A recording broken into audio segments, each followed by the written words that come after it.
Fish on First Live is presented by About the Fans. We've partnered with them this season on a brand new merchandise collection featuring t-shirts, polos, hats, and other accessories that Marlins fans will absolutely love. Head on over to aboutthefans.com to shop the FOF collection. Use our special coupon code FOF10 to save 10% off your order.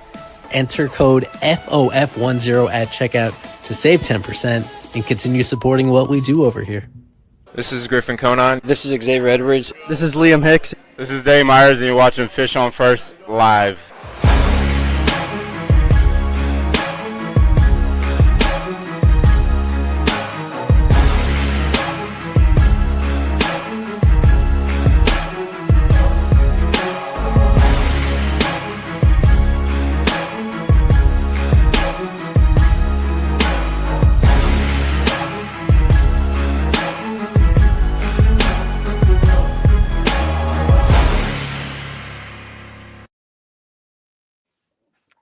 Fish on First Live is back. Thanks everybody for hopping in. Eli Sussman hosting this one. Coming at you prior to the start of every single Marlins series, presented by About the Fans. Promo code right across the bottom of the screen. You enter FOF10 at checkout to save 10% off your order. T-shirts, polos, hats, other accessories, so that you could rep the team, support what we do over here. I'm joined by Isaac Azut, by Nate Karsmer. First time this season. We've had him on streams before. From across the pond, Sean Barrett. How's everything going, Sean? How have you been experiencing this interesting 2025 Marlins season? It's been a fun season, that's for sure. It's a little unexpected to be seeing so much positive signs, not just the record and being competitive, but also some of the players that have been playing above probably where I thought, at least, and I think some others probably thought they'd be playing right now. So, yeah, fun little season, some fun little stretches. The beginning of the season was a real fun couple of weeks before they died off, and then this last sort of month, maybe even sort of last 5 weeks, have just been real fun to watch and have the Marlins being competitive every single night. Every night you think there's a chance they can get a win. And in previous seasons, sometimes after the first two innings, we're in for a hammering. So, yeah, it's been a fun season. It has been an extended stretch of good play. 6 series wins in their last 8 tries, if I have that right. And one of those was a series split. Most recent one, another series win against the Royals. This is one that a lot of us kind of lean towards the Royals winning, largely just because of the urgency that they were facing. Like entering this series, these teams actually had comparable records. Despite the Royals being a former playoff team last season and having so much at stake. And yet the Marlins, 2 really close wins early on, and then kind of one that was more lopsided than the final score would suggest on Sunday, but still that spunky rally late in the game. It's just starting at the end, Nate, because that final game was the one where they're out of it from those middle innings onward. There wasn't really a whole lot of doubt until at the very end there was. And that's what this Marlins team does, where they are just really resilient late in games, in 2-out situations, also throughout games. Like even when things are not going their way and it's one of those snoozers, they find a way to like battle back in a way that is encouraging. And that's that seems to be what has prevented them from having any sort of prolonged slumps over this recent stretch because of that. Yeah, it was really impressive. They really did stick to their MO. They had just 1 out to play with, and then out of nowhere, I thought, like, holy cow, they might actually do this. Unfortunately, it didn't happen, but just to load the bases and then etched with a little blooper, then obviously with a rope. But I had pretty good at-bats yesterday. That was the second hit of the day. But overall, for a game that was 7-0 with 1 out to play, I had a pretty good time. I mentioned this before, but the crowd yesterday and the entire weekend was incredible. I tweeted this out, but Kyle Stowers, who won the MVP of the series for his, amazing performance on Friday. When he walked up to the plate, I have not heard an ovation like that for his first at-bat since 2017. Not since, I'm sorry, I've been getting a little bit into it up with people on Twitter about Luis Arraez and the 2023 team, but I'm telling you guys, I was at those games, and the crowd love for Kyle Stowers yesterday was incredible, and it continued the entire day, even when Jansen Johnku had a less than desirable day. Just like I said, he's kind of fell into the same issues that plagued him in the Giants game. Just a lot of first pitch swings, which the Royals did amazingly in that 4th and 5th inning, just really attacked him and ambushed him. and then Chris Bubich shut them down. But even in those times, the crowd was alive. They were engaged the entire time. They had 18,000 yesterday. And yeah, they were down 7-0. I asked Clayton about it, and that's what you saw earlier on the Marlins channel, thankfully. That I asked him about that, and it was, they were down 7-0 with 2 outs in the ninth, and the crowd is still chanting, "Let's go Marlins." I've been to probably 50, 60 games at Lone Depot Park since it opened 13 years ago now. I've really never heard a crowd that engaged. So that's awesome. I don't know if it was the giveaway, if it was Marble Day. I doubt it was that. I'm certain that it was the team that's playing, the young team, an exciting team, the team that's winning. And we know that if the team in South Florida win, it'll bring the fans. So hopefully they continue to do it and keep this momentum rolling against San Diego. Sean, you have a lot of historical context for the Marlins and who they've had come and go through the years. And with Stowers, we're pretty far along in this season. He's still hitting 295 with a 930 OPS. He's on pace for 30-something home runs, mid-30s, especially for a left-handed hitter. This is one of the better seasons ever from a Marlins left-handed hitter, right? Regardless of how he goes the rest of the way. This is pretty exceptional for a team that in a lot of its history has not had guys that are performing at this kind of elite level as a run producer. Yeah, and I keep expecting it to stop. I've had friends. I don't do fantasy as much nowadays, but I have friends that are still doing it quite competitively, and they're asking me about Stowers and saying, like, "Can you keep doing this?" I'm giving all the reasons why you can't keep doing it. The BABIP's too high, and then I came to a realization that his BABIP is as high as people like Judge and Soto and people like that, and I was like, well, Stowers clearly isn't those people. So we can't expect it to continue to happen. But the exit velos are very similar. They're not obviously the same, but they're very similar. And obviously that power, that 21 home runs that he's got so far in the season, that results in a higher BABIP. So to a certain degree, it is still too high, and I still expect it to regress, but not as much as I was expecting in the first couple of months, where I was thinking that this is clearly just a hot streak. You don't retain a hot streak for the whole half of a season without it meaning something, that something's changed. Do I believe that he's going to do the same again in the second half and end up with 40 home runs? I can't say that, obviously. But yeah, it's not just one of the best seasons for a left-handed hitter in recent history. It's one of the best first halves we've seen in a Marlins player at all. Like, if he was to repeat this and end up with a 5-WAR season, like I can literally count on my one hand players with a 5-WAR season with the bat. So yeah, it's been remarkable. And for a player that I initially considered to be at the throw-in side of the trade, it's been a remarkable season. I remember, Isaac, we had him on Unfiltered pretty early in the year. What must have been like the end of April, where his OPS was like right around 800. He actually wasn't hitting very many home runs early on, but he was getting on base a lot. And we wanted to have him on early before he faded, before like he came back down to earth. I think even back then, that was kind of, even that bar for him to be an above average hitter seems a little optimistic. And now we're getting pretty deep in here, and there is he's really on that short list of guys as we creep closer to the trade deadline.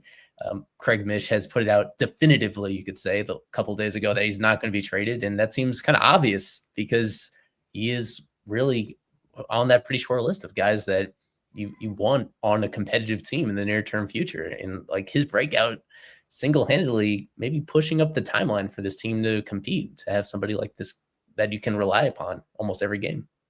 Yeah, it's interesting because early in the season, when he started this really, really hot streak where his OPS was hovering around the mid-900s, there's a report by a few national guys that, hey, the Marlins may be looking to capitalize on this hot start and sell high on the young outfielder at the deadline. But here we are, 10 days away from the deadline, and he has a higher OPS than Juan Soto, Pete Alonso, James Wood, Kyle Tucker, and he has really lengthened this quote-unquote hot streak. He did go through a little bit of a slump in May, but he has since then completely bounced back and become one of the better hitters in the entire National League. The only guys ahead of him in the WRC Plus category, some guy named Ohtani, Will Smith, Michael Busch, and Kyle Schwarber. That's the end of the list. And so I think that the Marlins have been surprised and enamored with what he can do offensively and in center field, in the corner outfield spot. He could fake it in center field if need be. But yes, to answer your question, this is one of the players that any team in Major League Baseball would love to have to build around. He has infinite amount of years of club control. There's no reason to discuss trading him or extending him. Just enjoy the pre-arb years. And wow, the Marlins really got something special for a couple seasons of Trevor Rogers. That's going to be one of the more fun trades to look back on for years to come. And one more thing I'd like to add, we don't really talk about this much, but the person that Kyle Stowers is, you guys see in the interviews, he's so humble, he's so grateful for this. I remember I tell people this a lot. I met him last year, like his first series at home. He's in like what, a 1 for 20. We all remember he was dreadful to start. He's been the exact same guy when I met him to now. It's awesome to see. He's the guy that you want to be the face of your franchise. Like Jeremiah said, this is the perfect building block guy you could have. Like for exactly what I said for what Trevor Rogers, and it's ridiculous to think about. It's so I prefer a guy like Kyle. He deserves it, and he's going to be here for a long time, I hope. And like I just said, he is the prototypical guy that you want to bring fans to your stadium for. And just in case you have any new listeners that maybe aren't too aware of what the Marlins are doing in spring training or last year, just a quick refresher that the Marlins traded Trevor Rogers for these two players in Norby and Stowers. And Stowers is one of the worst hitters in Major League Baseball across the second half of last year in his Marlins Cup of Coffee. He entered spring training, fourth outfielder, maybe even a fifth outfielder, had one of the worst offensive spring trainings I had ever seen covering the Miami Marlins. Come on. Did not hit the ball at all. Makes the team, and everyone out fish on first was livid that not only did he make the ball club out of spring training, he was batting second on opening day. And what does he do? Walk-offs, a couple walk-offs, and since then has been the fifth best hitter in the National League via WRC+. It's a really cool story. It is a little bit harsh. He was awful in spring training. He was drawing a lot of walks. Yeah. He was doing things that we didn't feel were going to translate to the regular season. That could be fair. And but immediately it's happened, and it's also happened in those high leverage moments from opening day until this past weekend. That's single-handedly winning several games that they would not have won otherwise. Such a huge difference that he has made to them. I wanted to revisit this poll that Isaac put up over the weekend. We have the final results that are now in regarding this upcoming trade deadline. We talked about it briefly on the spaces last night, but now it's all locked in. Almost 1,200 votes about what direction the Marlins should take at the deadline. The options being a full sell, a soft sell, a hybrid buy and sell, and buy. And I think that's the terminology that I had suggested, and I'm glad that we got good results from it. First of all, I wanted to hear from you, Sean. Where is your mindset with this team now 6 games below 500? The playoff odds from those who project it are still microscopic, less than 1% on this team. They are significantly better than last year. As we touched on, they have been playing very good baseball now, going back until this middle of June until now. They have been a great team over that sample for whatever it's worth. Among these options, if you did vote, or hypothetically, if you would have voted, which of these directions most aligns with where your mind is at? Yeah, it's quite an easy answer for me because I did actually vote on this, and it was a soft sell, and it's for one simple reason: it's the games behind 500. One is part of that, but two is the last wildcard spot team. I think the last time I looked was 7 games over 500. So getting to 500 is a sort of a measure that I go, right, that should be there or thereabouts where that last wildcard team is going to be. So be at 500, float around 500, and then you're only a couple of games back. Getting to 500 alone is not a given. That's going to be a challenge, but also seeing the team so far above 500. So for me at the moment, I just don't see the value in a hybrid buy and sell, unless you're selling the expiring contracts. Then that makes a little bit of sense, but then you're probably getting back less than you're actually going to have to give up to upgrade elsewhere. So for me, yes, this season's been remarkably fun, and don't get me wrong, I live every day hoping for a playoff run, but I just don't see this season being the right season to make any kind of level of push. I think there's some really fun, exciting reinforcements or upgrades coming next year, and then we just got to hope that the success we've seen from quite a few players this year goes on into the next year as well. Isaac, being the one that put together the poll, how did the results compare with what you were expecting? Definitely expected the middle two options to be the saturated, I guess. I think Sean brings up a really good point. I would agree with almost everything he said. I think the problem is, yeah, they are 6 games under 500. That's where they are reality wise. And I think the really tough part is that there are 4 teams ahead of them that are not in the postseason picture currently.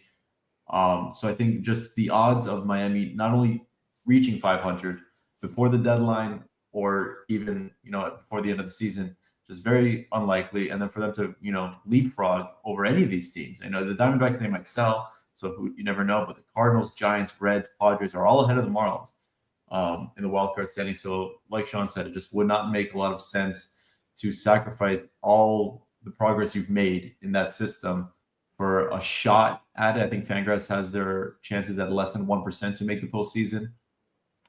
So I think you will see a softer sell than you might have expected going into the season, but still expect some guys to be traded off the major league roster. And I think Miami thinks, like I mentioned on the Spaces yesterday, Miami thinks that they can upgrade this team in-house with the promotions of a couple of arms and Snelling and Mazer, with the promotion of an outfielder like Jacob Marcy. And if things got really, really spicy in late August, September, who says that Thomas White can't come up and help this team if things are really interesting? So I don't see them acquiring any big league talent at this time, at this deadline, but I still do see them doing sort of a hybrid sell like that and sort of promoting from within to help them make a surge if they feel like it's within reach. For fans that want to see them get really aggressive at this deadline, what I point out is that during this stretch where they're playing well, there's not a ton of obvious holes for them to address. Like they do have a couple players that are struggling, like Sandy, but he's certainly not somebody that they would demote if they were to go down the stretch. They would continue to trust in him to flip a switch and turn things on. Their bullpen's been really deep, and with a lot of different guys that fit in different situations with very few big blowups to go along. And throughout the entire season, this offense has been surprisingly deep in terms of being able to count on guys from almost every single spot to be able to do something. Like the positions of weakness, the main ones being first base and third base, really stand out, especially of late at first base. Poor Eric Wagaman is coming back down to earth after flirting with being a replacement level player. He is now even below that. At the same time, they have in-house guys that are long-term as soon as next year or as soon as this September could be possibilities for them, whether it's Davis and De Los Santos coming up, whether it's Augustin Ramirez converting to first base DH on a full-time basis. That's not a spot where they're going to be making a significant investment on the trade market to address right now when they have those in-house options.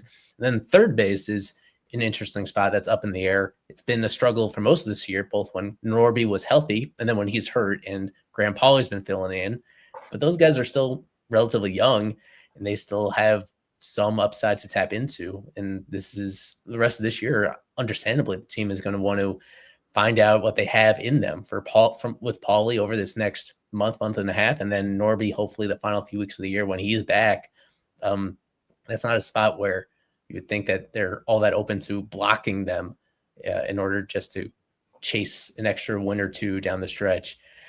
The thing is, the deadline has not arrived yet, so they still have a chance to make the decision slightly more interesting if they end up sweeping the Padres. As we see, the Padres right now are holding on to that final wild card spot. If you're of that mindset of how close they're going to be and how realistic this is, it starts with gaining ground on the teams that are in your way. And this is one that they'll, any way you slice it, they have to pass the Padres some way, somehow, if they're going to sneak in the playoffs. And this is the last time that they face off head to head. So for anybody that's still clinging on to that hope, maybe you want to, because they still have 9 games left until the deadline.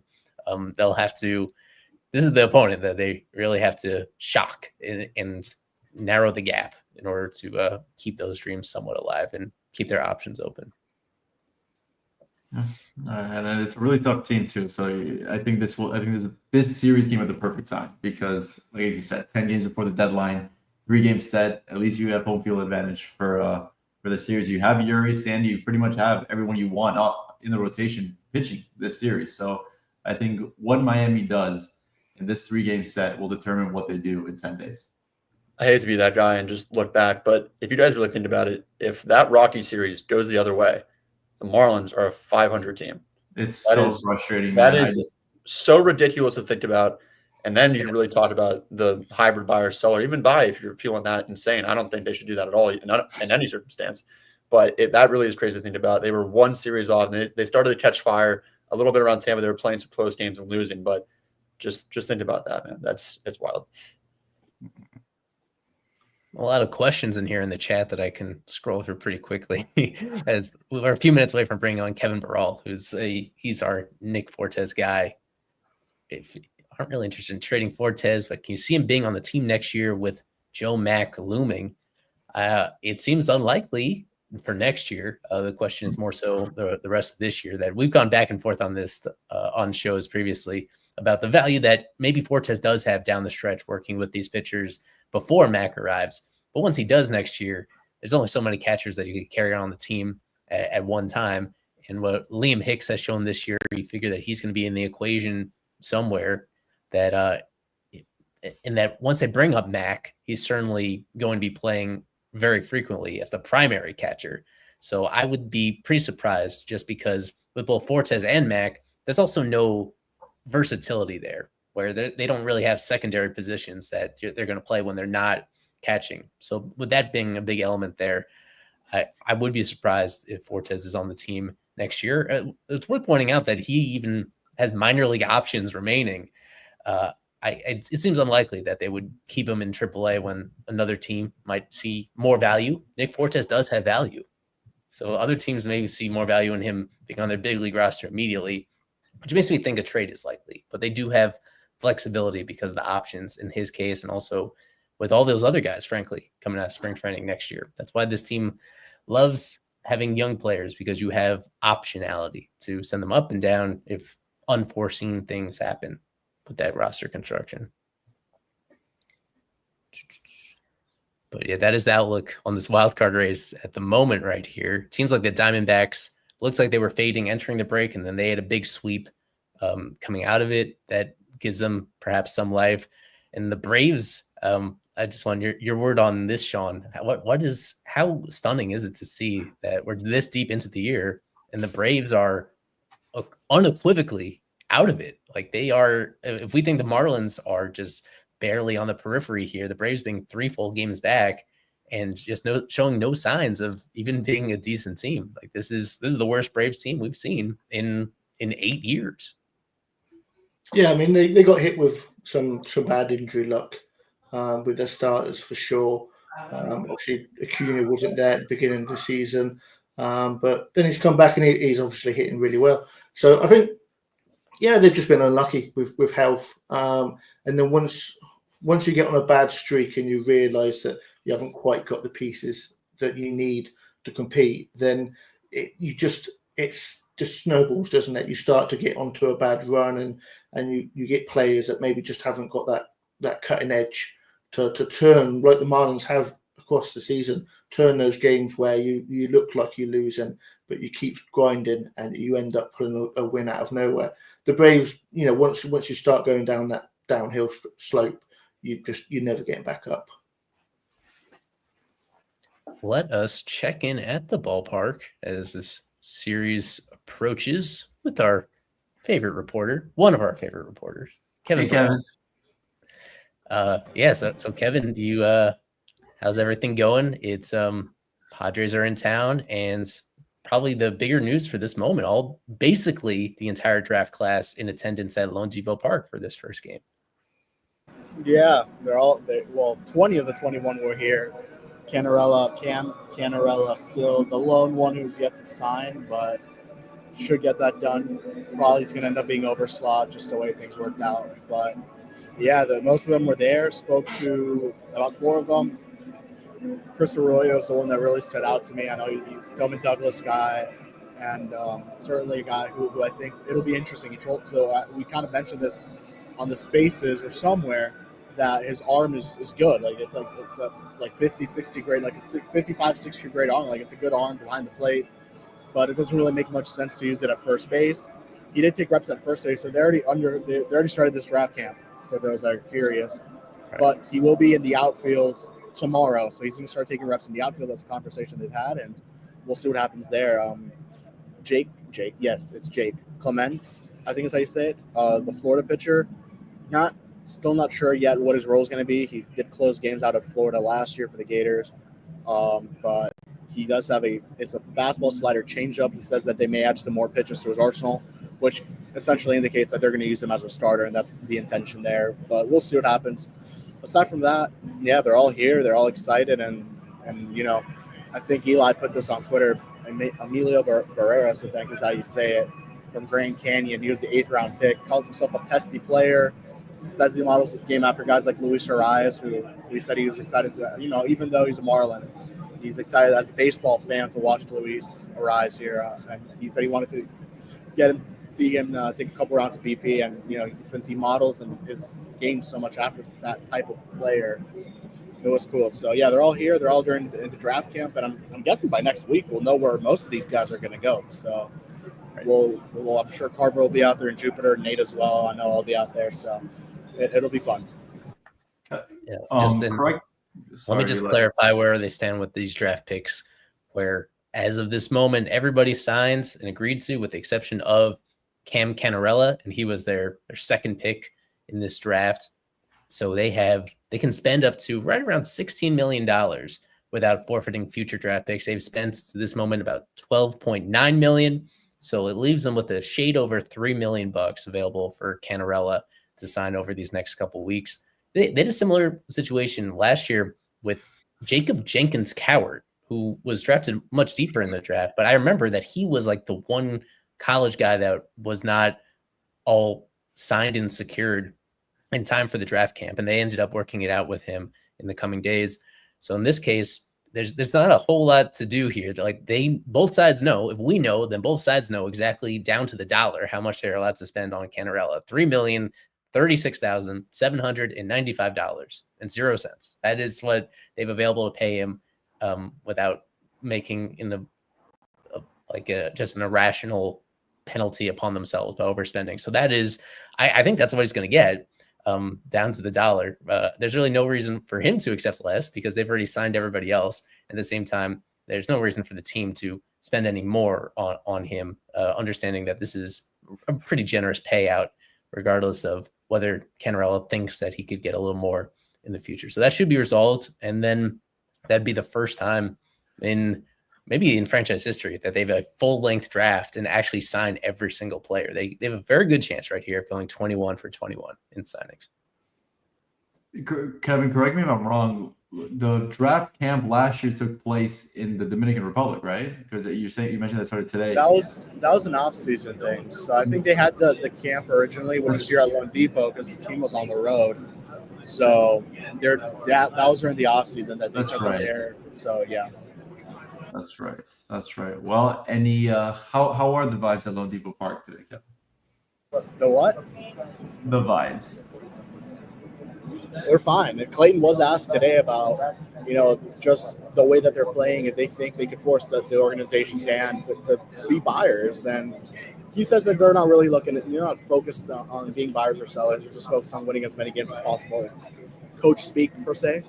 But outside of that, I mean, there's a lot of people on the field today. I'll say that. Obviously, the Padres are a pretty star-studded team with the names that they've got, with Luis Arraez coming back as well. And, everyone's favorite Marlin, Brian Hohen, back as well for this series. So, yeah, no, I mean, the vibes, they're pretty good.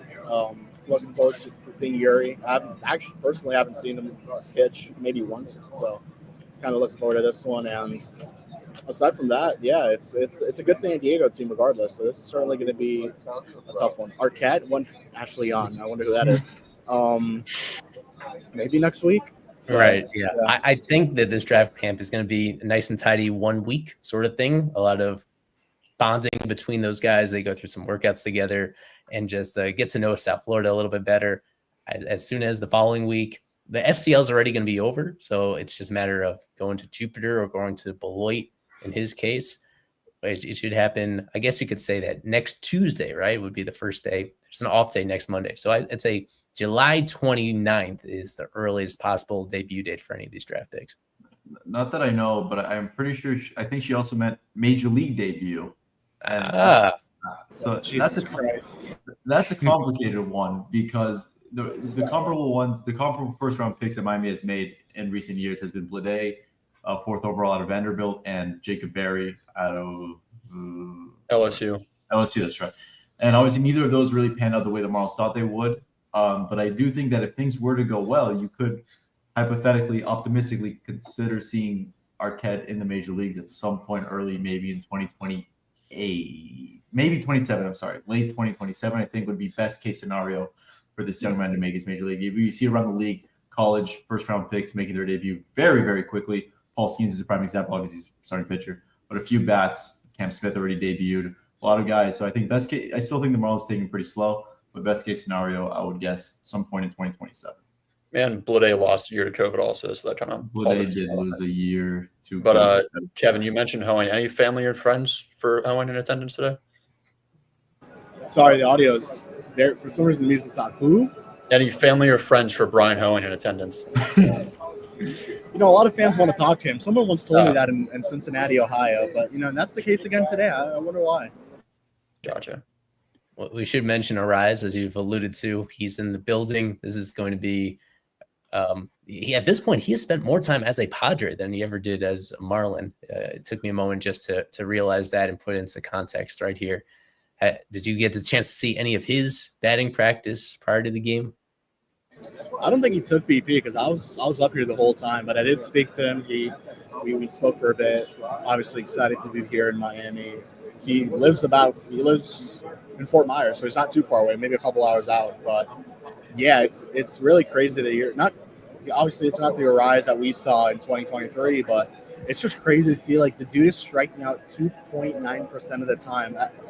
Like take it however you want. Like obviously not hitting over 300, nothing special, but to be striking out that low is it's impressive, man. So unfortunately, defensively, it's been a very, very rough go for him.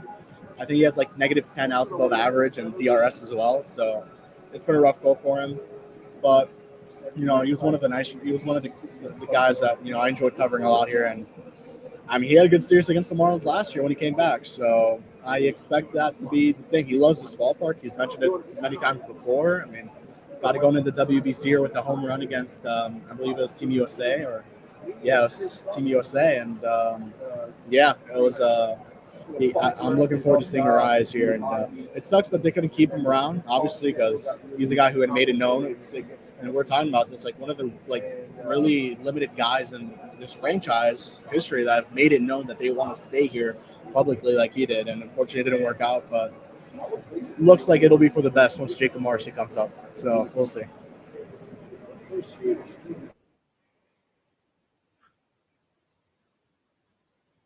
I just want to take a screenshot I'm going to share with you guys about how the massive gap between him and every other qualified hitter in baseball when it comes to strikeout rate this season, as Kevin noted, 2.9%. Look at that. The next closest, 7.4, Nico Horner. The gap between Arraez and Horner is the same as the gap between Horner and like the number 12 hitter per Domo. He is just playing a different sport than everybody else. And that's one of the reasons why people love him, because it's the word that you used, I think is right. It's impressive, even if it's not valuable in the purest baseball sense. It's surreal that against guys that are throwing harder than ever, that have nastier secondary stuff than ever before, he's picking up strikeout rates that are straight out of the dead ball era when pitchers weren't even trying to get strikeouts. Like, it's just the way that he plays the game is so unique, and that's going to make him pretty fascinating.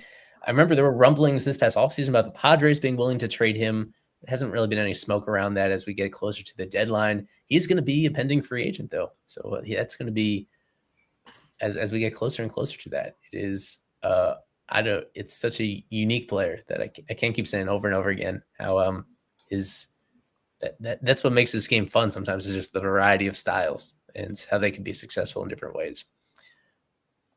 Other than that, Yuri on the mound tonight, Kevin. He has been as hot as anybody prior to the break and his 3 starts before then. So I guess but this is going to be a good test for him against this Padres team that super deep lineup, makes a lot of contact. I guess this will be his toughest test in a while since coming back from Tommy John. Yeah, definitely. And Clayton noted it. Just the control and the command of his pitches have been so much better within the last 4 starts. And I think Steven Strama, who noted it, that in his first 4 starts, he walked, I think, 10 guys in total.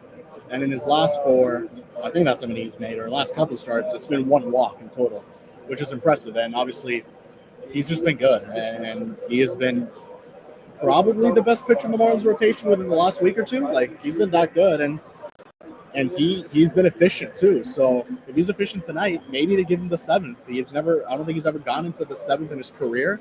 Completed 6 the other day, which I believe was a career high, as crazy as that sounds, but they babied him so much in 23. So yeah, this is going to be a good matchup for him. It's going to be a tough lineup, probably the toughest he's faced. And it's a good opportunity for him. Yeah. That being said, we will send Kevin on his way to cover the rest of this game. Series prediction. Oh yeah, thank you for reminding me. No prediction video, so he wants to record it right on here with us. Let me just center him up and get the right background in place, and go ahead now. Go ahead, Kevin. Marlins take 2 out of 3, and I'm gonna go with Kyle Stowers. Got to ride the hot hands, playing against his hometown team, San Diego Padres, are close enough. So yes, the fish will keep the momentum going at home as they go off into Milwaukee. Okay, the reigning series MVP still has Kevin's confidence to go back to back right here. Okay, thanks a lot. Follow his coverage throughout today and the rest of the series from Lone Depot Park. I wanted to stick with the Arraez topic just a little bit more on here. His final time facing the Marlins as a member of the Padres, we think. Sean, I'm curious about where how many different twists and turns has your impression of the Arraez trade taken since it was executed back in May of last year, considering what they got, the timing of it, and the guys they got in return at the moment, the way that he has performed since then, in a way that, even though we highlight the low strikeout rate, it's been a pretty significant downturn in terms of overall production compared to where he was as a Marlin. His defensive value has taken a step back. He's now a full-time first baseman for them, which is pretty significant step down on the defensive spectrum from second base. And the power still is not there. The base running still not really there. And then on the other side of the equation, the 3 main prospects that the Marlins got in the deal, all still with the organization: Dylan Head and Jacob Marcy, Nathan Martorella. And among those, Marcy having a really great year and knocking on the door. So this is one that was, I think it's fair to say, was unpopular at the time from a Marlins perspective when it was made. But how does it sit with you now, with Marcy kind of on the doorstep of debuting and Arraez still doing some impressive things, but as an individual value player, being somebody that is a lot closer to being average than he is to being extraordinary? Yeah, I mean, for when he was with us, the Marlins, he had a career year. That was his best season by any metric you want to look at. So when he got off to the cold start the year after and the Marlins traded him, there was a lot of hurt amongst the fan base. We just had a successful season. He's just had a career year. And you expect him to continue with that success. There's no reason. He's got that skill. We know that he doesn't strike out. The contact rate's going to be massive. The defense, when he was with the Marlins, I was defensive of his defense. The stats and the numbers didn't quite sort of tell the whole story. They never do. And as a stat person, that feels weird to say. When you watched him play, yes, he didn't, make the worldly plays, but he made the everyday plays. He'd be pretty good with those. So you knew that he was a little bit of a liability defensively at second base, but not so much that you couldn't play him there every day and really affect the team too badly. So let's move on now to sort of what he's done for San Diego. And pretty much everything's been the same, apart from, if you look at the BABIP, it's changed year on year and gone down each year. And the batting average has gone with that. He's such a one-trick pony. I don't say that as a negative. It's just factual. He's a contact hitter, and he's going to live and die by the BABIP. There's not enough power to out hit that. There's no speed as such, especially on the bases. He's not going to beat out too many infield ground balls. That's going to keep it a little bit lower as well.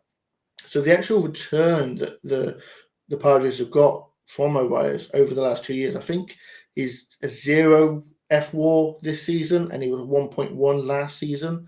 Bear in mind that he was a 3.5 for the Marlins when he was last with them for the full season. So in a way, you look at it and yes, it's upsetting that the Marlins moved on from him.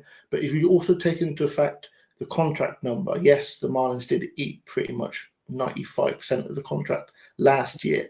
But if they hadn't traded him, they would have had to extend him, not maybe extend him, but pay through the next year of arbitration, like the Padres did. And I'm sure they're ruining now the $14-something million that they're paying him for, let's face it, no return of value for a player that's a contact hero only, who's also not hitting 300 at the moment, and he's at first base. I think he's a 102 WRC plus for the season at first base. That just doesn't work. You need somebody at first base, and the Marlins are seeing the struggle with that as well. If you've got a guy below or around 100 WRC plus at first base, you are going to struggle as a baseball team. First base is supposed to be where you put a defensively limited player, but that can carry his value with the bat. And Arraez, unfortunately, isn't doing either of those right now. If you want to really twist the circumstances around and to support Arraez staying as a Marlin, his production at first base this year is better than what they're getting from their current first baseman. Of course, last year he was exclusively second base for the team. And I think the other angle of this, Nate, is that with him out of the way, they were able to discover what they had in Otto Lopez, and then related to that, discovering what they had in X as well, and being able to play both those guys at second base, now being able to play them together on a daily basis. Like that in itself, it's still to be determined in terms of what they get from these prospects. As much as it's exciting to see what Marcy is doing, he hasn't done anything at the big league level yet. Nothing is guaranteed, but I think it's worth pointing out that by opening all those opportunities last year during a year where it was clear they weren't going to go anywhere competitively, that set up this team pretty well for the near-term future by finding both of those kind of under the radar middle infielders that are now everyday guys for this team. Yeah, it's crazy to think about, and that really gives the Marlins a huge leap in this trade. I still obviously think it's too easy to tell who a clear winner is now. Like you said, all players Musako is gone. Nathan Martorella has been pretty horrid since coming over, and then you got Dylan Head, who's still struggling in single A. He does have, I think, 9 triples in Jupiter, which is absurd. And then, of course, the rise of Jacob Marcy this season. But it really did open the door for guys like who could be potential, along with Stowers, guys that could be here for a long time. Obviously, X, who is everyone knows that's my guy, and he does what Edwards does, but he has obviously less. He's going to K more. He's going to walk a little bit more, but he's also going to steal you some bases. Unfortunately, not doing it at the clip we expected this year. And he's also going to play a pretty damn good second base, which we have seen a lot of this year. And of course, Otto Lopez, who would have had to slide in maybe just take a day off for when Arraez takes the day off, slide him in a second, or maybe short and third. But those positions were pretty. At least when Arraez was here, we had Tim Anderson. We had the Tim Anderson experiment to watch, so that really didn't have much room for Otto. But freeing room for both those guys who are now a tandem in this lineup and should be mainstays at the top of this order, make it, like I said, look a lot better for Miami side. I was as unpopular of this trade was at the time. I was so disappointed to see it, especially with how much of a fan favorite Arraez was. But if you just take a look back at what he does, it's really, shout out to Alex Carver, it really is one exceptional tool followed by a lot of below average tools, to be frank with you. So it's wild to look at. Of course, no disrespect to Arraez, who was tremendous here in 2023 and is an amazing baseball player, obviously with a 2.9 K rate, which is like you said, Eli, in the day and age of baseball that we're in, that is just so incredible to see. And he's going to get, I think he's going to get a good deal in the offseason, whether it's from San Diego or another contender who could use a guy like Arraez, who doesn't strike out, going to get on base, and a great guy in the clubhouse. So it's going to be interesting to see how this trade continues to develop with the rise of Marcy. Like I said, and maybe me and Isaac's guy Dylan Head will figure it out, but it's one of Bennett's first trades, and it's one of his most fascinating so far. As we wind down here, let us take a look at these lineups. As usual, Arraez in there for San Diego, and a lot of the usual suspects in there for the Marlins as well. We'll start on San Diego side pretty quickly here. Arraez in the number 2 spot in the lineup. They've moved him around a little bit. There have been some games where he bats lead off. He's been dropped as low as number 4, but he's always been in the top 4 for this team. To me, the guy that sticks out, it doesn't actually stick out in his overall numbers, but Xander Bogaerts is lately somebody that has like really turned it on to lengthen their lineup. People used to joke with the Padres that they just built a whole team out of shortstops once they signed Arraez, when Tatis was still at short, when Jackson Merrill, of course, came up as a shortstop in their system before converting. Even Jake Cronenworth had short. As it turns out, Bogaerts is the one that they've been using there consistently this year. He's been better as of late for a guy that is making a gazillion dollars and isn't playing as well as he did when he was with Boston. He just adds an additional wrinkle in there. But it's hard to overlook Manny Machado and just how consistently great he still is. A guy that at this point is now pretty far along on assuring himself of being a future Hall of Famer. He's now 32, but still having one of his best offensive seasons right there across the board, just hitting for a lot of power while still making a lot of contact and just being so durable and available as well. But what sticks out to you, Sean? Which of these guys on the Padres most fascinates you, whether from a statistical perspective or just as a fan of the game? Well, interestingly enough, I'm going to go a little bit off the board because I'm going to look at Elias Diaz simply because here is a potential playoff team that has a catcher who's currently struggling to play well. And we've just spoke earlier about Fortes. Right. If the Marlins are soft selling, then the Padres could be a good trade deal team for Fortes. Kevin has mentioned that. He's mentioned them. He mentioned the Giants earlier as well. In this case, both of these guys, they're both deep into their careers and pending free agents. So guys that Fortes, whether it's for the rest of this year or beyond, they kind of have that void right there. It is among the contending teams that might be interested and might be willing to give up something. The Padres under AJ Preller, they never hesitate to make trade prospects for incremental improvements. So something to watch out for. I agree with that. Anybody for you, Nate, that you're especially interested in watching on the Padres side? It's always fun to watch Manny Machado play baseball. Obviously, him being down here originally, he's been doing it for over a decade now. Still hitting the ball incredibly well. Guy's going to be a Hall of Famer and still obviously the best in the game, well, one of the best in the game at third base. And this team all around is just very good. It's interesting to see the kind of the come down from Jake Cronenworth, who was that guy in 2021, 2022 to play all over the diamond for these guys. One of those guys that was a shortstop, but he's so versatile. He was sliding at first, third, second, even in the outfield, wherever you can play him. So it's still a good Padres team. I'm interested to see what Preller's going to do with the deadline, who, like you said, is notoriously, I guess, unorthodox, but the way he dishes out prospects. We've seen how the Juan Soto trade aged nowadays, but it's going to be interesting. This team's always did. It's going to be, we mentioned it, it's going to be a good measuring stick for this Marlins team, who's been playing above expectations. But against a team like this, a lot of veterans, a lot of star power, and the Marlins have been playing them close. If you guys remember in 2024 when they were here, 2 games in extra innings, the Marlins won 1, and then of course earlier this year in San Diego, the Ronnie Simon game, and then the Marlins coming back in that, I believe, the Thursday afternoon game down 5 or 6. So it'll be a good measuring stick game, and these games are always fun. So I'm excited. Yeah, this reminds me about Jackson Merrill going off last year. Let me see if I can pull up the stats really quick. I feel like he homered at least 3 times in that series in Miami last year when he was on his way to really solidifying himself as a star. Oh, no, only 2 home runs in that series, but also a couple stolen bases. And I think at least one of those hits was like turned an entire game around in extra innings. So, yeah, he's kind of been sort of slumping since coming off the IL himself, but someone that's exceptionally talented overall. On the Marlins side, yeah, pretty usual top 5 right there that we've gotten used to, from Edwards all the way down to Stowers.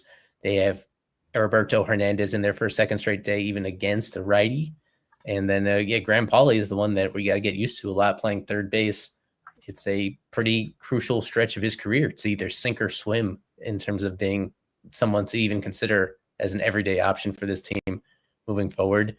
we've been seeing a lot more Liam Hicks at first base than we did early in the year. Right before the break and out right after, him and Wagman almost splitting the starts down the middle at that position, where I mentioned it before. Wagman is slumping more severely than he has at any other point this year. Only one homer in the last 2 full months or so for a guy that's playing first base.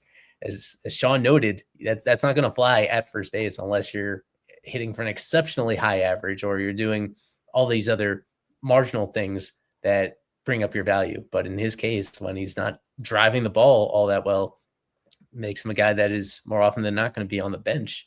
We get to see Augustine catching. And then should be pointed out, Isaac, that Dane Myers has come back down to earth quite a bit from where he was. He was in consideration, at least in our minds, as one of the best players on the team through the middle of June, somebody that we thought wasn't crazy to think about him as an all-star representative. And but it seems that more or less he's kind of back to being who he was the previous 2 years, where it's a guy that is still really good defensively and still plays the game with a whole lot of intensity, but just offensively, not somebody that is providing a ton of impact at all lately. Yeah, I'd have to wonder if Derek Hill were 100%, if he'd be getting some reps in there with the slumping Dane. And slumping is sort of making it sound nicely. He's got a sub 400 OPS in his last 25 games. That goes back to June 16th, so over a month span. He's just really been struggling, like almost zero power whatsoever in the bat. And he was someone, not only was it not a crazy to think that he might be an all-star, I thought that he would get some serious trade interest at some point this season. The Marlins obviously have a few outfielders that they can replace him with. I don't know how well they feel about Derek Hill going forward, but they do have outfielders, so it wasn't crazy to think that Derek Hill could be on the trade market. However, he's 29 years old. Remember, he's not a spring chicken anymore, and he's slumping at the worst time. I am confident that he will bounce back very well in the second half of the season, but I think the league has adjusted against Dane, against the former pitcher, I should say. But the power is still there, the speed is still there, the field is still there. All the tools are there. Unfortunately, just the hit tool has struggled to get going this second half of the summer, I should say. I've said it a few times. I'm still locked in on Sanchi and what he's going to do. He's on this position player side. He's the one where we keep referencing it again and again. They have these other left-handed hitting outfielders that are all knocking on the door for playing time, either the rest of this season or next year. And but it depends on other teams actually being interested in Sanchez. They're not going to completely give him away. They don't have to give him away right now unless another team is interested. And to this point, the underlying data, it always looks good with him. He always hits the ball hard. It's just a matter of how much production does it translate to. And to this point in the season, he's like a league average hitter when he's hitting against righties, but he's a platoon guy as well in a way that his performance over these next handful of games heading into the deadline could determine whether or not the Marlins can get an offer that even makes it worthwhile to move him. And they would, and for a guy that has spent parts of 6 seasons with this team, just the fact that it's a decent possibility of him getting moved is something that continued to monitor with him. I know he's played very well, and like this has sort of been his career norms, that what he's doing this season is just frustrating. And the team is frustrated. From what I understand, the Marlins think this guy should hit 30 home runs, and he just hasn't done it yet. And it's tough to watch him play the outfield sometimes, but I think he plays above average right field, and he can be such a prolific offensive player as well. I just don't play him against lefties. That's fine. I was speaking with Peter Bennings about this last year, and like if he hits 280 and slugs 420 against right-handed pitching, and that's it, that's a really valuable player. But unfortunately, it just hasn't taken that next step forward offensively that I think the team wanted to see. We'll see how other competitive teams value him. It's a really fascinating player to see what he could get on the trade market. Should be an article coming on that soon. Maybe you package him with either a reliever like Anthony Bender, maybe a catcher like Nick Fortes. There are a lot of teams that need left-handed hitting outfielders and power. A lot of teams that could use a backup catcher, and relief pitching everyone can use. But I do know that the Marlins are just frustrated because they feel like this guy should be hitting 30, 40 home runs, and unfortunately it just hasn't quite happened yet. Seems like he's been getting close, and he hit that his first at bat against Kansas City. He got one, but so many wall scrapers this year from a guy that when he gets a hold of one, usually it's long drawn. Obviously, the one last year, the one in Coors Field in 22. One other thing I want to mention about the lineup, we mentioned that Liam Hicks anymore. What's at first, but I don't know if this is by coincidence or not, but Nick Fortes made just one start since the All-Star break. Something to look out for. I mean, Augustine, Kevin tweeted yesterday that they want to get Augustine more looks at catcher and Liam Hicks need more work at first. I'm just pointing it out there. I think it's interesting that a guy that was pretty much playing every single day to start the season is now roles slowly dwindling. I don't know if it's because he can't hit or because they're just trying to, ease the pitching staff into a transition possibly, but just saying. Yeah, I just think it's Hicks and Ramirez, I think, doing much better than they expected. Offensively, obviously defensively, it's a different story with Ramirez anyway. But yeah, Nick Fortes, I was under the impression that he was going to be playing a lot through the deadline with the Marlins, catching at least 2 to 3 times a week. Because guess what? Like every Sandy start, I thought he'd be catching, and every Ryan Weather start, unfortunately, got hurt. But I thought he was going to be catching a significant amount of time. Maybe the amount of injuries to the rotation has affected this. Maybe the ineffectiveness of the starting pitching has also changed the way the Marlins view Fortes. Who knows? But it looks more and more likely that they're going to be trading this catcher and going full throttle with Liam Hicks and Agustin Ramirez, with Joe Mack knocking on the door. There's just no room for a fourth catcher, unfortunately. But my initial stance was that the Marlins really should keep Nick Fortes. And in case things got sexy at the end of the season, playoff race incoming, the Marlins could really use Nick Fortes behind the dish. I think they would be starting him in hypothetical playoff games over either of those two rookies. So that's why I thought maybe it would make sense to keep him. But for, I guess, a few other reasons, it doesn't make much sense anymore. Okay. With that being said, final segment of the show, we head into prediction time. This is prediction time. I think we're going to win a lot of games, a lot more games than you think we're going to win this year. You was right. Every single time we're getting closer and closer to this team hitting their season long over on wins and just in general playing a lot more consistently effective baseball than we would have anticipated. An updated look at the prediction time standings, including our Fish on First staffers, our live stream guests, and most importantly, our super subs. We keep track of your predictions all season long, how many games the Marlins will win in a particular series and who will be the series MVP is determined by win probability added. Could come from either team. It's a tie on top between Hector and Alec Chow. Alec Chow uses his pseudonym Rings in his predictions. So they're tied on top. Has not been a great season for me personally, but I keep going at it with just hoping for a breakthrough right here as we get down the stretch pretty deep into the year. Still time to leave your predictions leading up to first pitch of the series. So 10 more minutes or so if you want to go on to the site or to the Marlins Discord server to let it be known. Well, to cue up the music, we already heard from Kevin earlier in the program. And we'll go around the room on here to get your predictions as well. Once I just bring up the right background. With no Kevin here, I'll start with Nate to go ahead and lead us off. Jeez. Yeah, I believe this is the time that they get it done. They're going to take 2 out of 3. They're going to stay hot, keep playing some of the best baseball in all the league. And they got the local kid from El Cajon, California, Kyle Stowers, 23 minutes away from San Diego, staying hot, series MVP. Isaac Azu, your prediction, sir. I think the Marlins also remain hot. They've got a huge advantage on the mound tonight. And then Edward Cabrera and Sandy Alcantara the rest of the way. Couldn't have asked for a better threesome. Marlins take 2 out of 3. Series MVP. Let's check in with Liam Hicks. Okay, let's check in with Sean Barrett. Go ahead, sir. Yeah, I think Isaac's right. The pitching really matches up well against the Padres. They've not got their best guys going. I think the Marlins take 2 of the 3. MVP for me is going to be Otto. He's had a great season. He's hot right now. Hitting the last 4 games, 8 of the last 10 games. So I think he's red hot right now. I have a lot of respect for this Padres team, especially the way that they execute late in games and close situations. They are very much in the Marlins' same kind of profile when it comes to doing that and overachieving in those close games. And I think more games than not are going to go San Diego's way with them winning 2 out of 3 in this set. Xander Bogaerts, somebody that gets overlooked amongst some of the better performers overall this season. Bogaerts has been hitting really well lately. I think he'll be in the lineup for all 3 of these games. And I think he's going to rack up a whole lot of hits. So it was, I think last year at this time that Luis Arraez is the one that stood out, understandably so. And I wouldn't be surprised at all if Arraez has one more revenge tour performance in him. But I'm going to lean towards Bogarts here, the Padres shortstop, taking 2 out of 3, pushing the Marlins even a little bit closer than they already are in terms of just being traditional sellers heading into the deadline.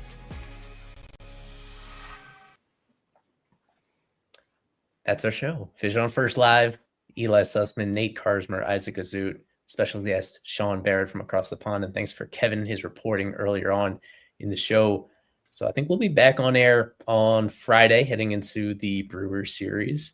Only 9 days, 23 hours, and 29 minutes until the trade deadline, but who's counting? So this is our most fun time of year to cover the team. We appreciate everybody's questions and suggestions and following along with all our coverage. So you can find it at fishonfirst.com, presented by About the Fans. Shop our collection there. Save 10% with the promo code FOF10. Talk to you next time. As always, go fish. Fish on First Live is presented by About the Fans. We've partnered with them this season on a brand new merchandise collection featuring t-shirts, polos, hats, and other accessories that Marlins fans will absolutely love. Head on over to aboutthefans.com to shop the FOF collection. Use our special coupon code FOF10 to save 10% off your order. Enter code FOF10 at checkout to save 10% and continue supporting what we do over here.